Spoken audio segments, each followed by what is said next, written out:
we believe that the Asian Development Bank is a remarkable multilateral institution whose the activities of which are so closely aligned with the theme of our summit this year that it would be extremely useful for us to get the views of Dr. Bindu Lohani, who's really a titan in the field of sustainable development and who's been with the Asian Development Bank for a number of years. Prior to that, he was also in a number of other international organizations, but most importantly, he went to the right school.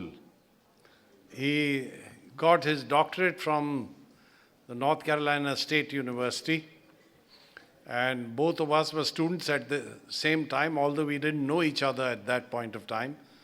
We used to see each other going to the computer room, the computer center, with a box of cards under our elbows because we were running our models, he in his field and I in mine.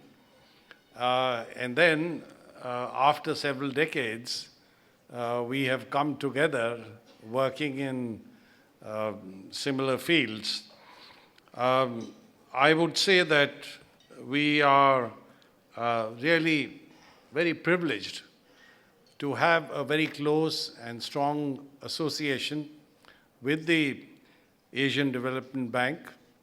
And I have great pleasure and privilege in welcoming the President, President Nakao, who's here, and he is making some unique and far-reaching changes in the way the ADB functions and in the way multilateral development banks can really address some of the challenges of the future.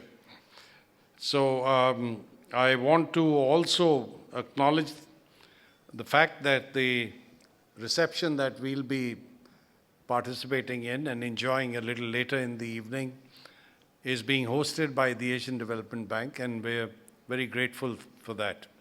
The ADB has organized everything in this reception. The one thing they've left out is not controlling the weather. So maybe next time they'll make an effort to do that also.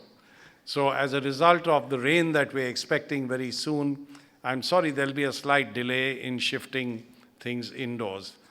With this, with an expression of gratitude and appreciation again, may I hand it over to Dr. Bindu Lohani.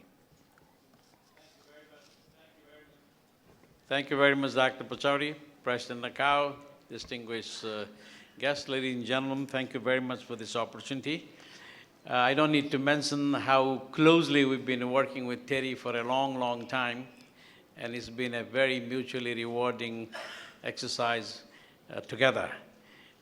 Thank you for continued help, and we will hope we'll continue to work together. Today, the main purpose is, it's energy, water, food. That's the main theme. So we thought we will share with you three of our major think pieces in this area. The first, the Asian Water Development Outlook, the blue one. It talks about the water security issues in the region. It's one of the first time it takes a quantitative and comprehensive analysis of water security on a country-by-country basis. Don't get disappointed if some countries are ranked very low, because actually it is low. So it examines all dimensions of water security, from household water security to urban water security, agriculture water security, economic water security, and the security from natural disaster. That's the green one. The second study that we did, which was important for our own purpose as well as for our countries, is our food security in Asia. The green one, the real light green one.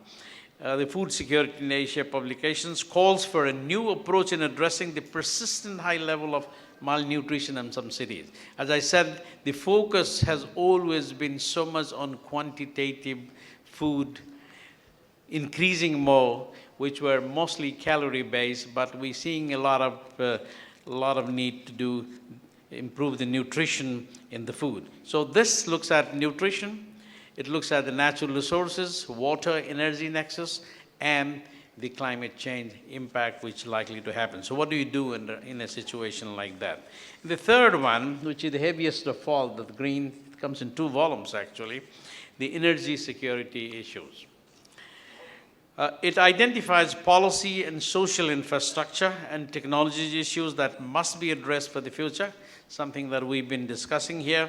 But most importantly, the study covers the key factors that affect energy demand, such as the regional electricity trade. We didn't discuss very much in the conference the energy sharing between the countries. There's a lot happening, and the ADB is helping quite a bit, such as the regional electricity trade. And it also looks at the shale gas development in North America. What does it mean for the Asia-Pacific region? It addresses the issues of fuel subsidies, the biofuels, and the low carbon development. Ladies and gentlemen, we thought this would be extremely useful for this particular event. And thank you, Dr. Pachauri, for really finding time for us on this.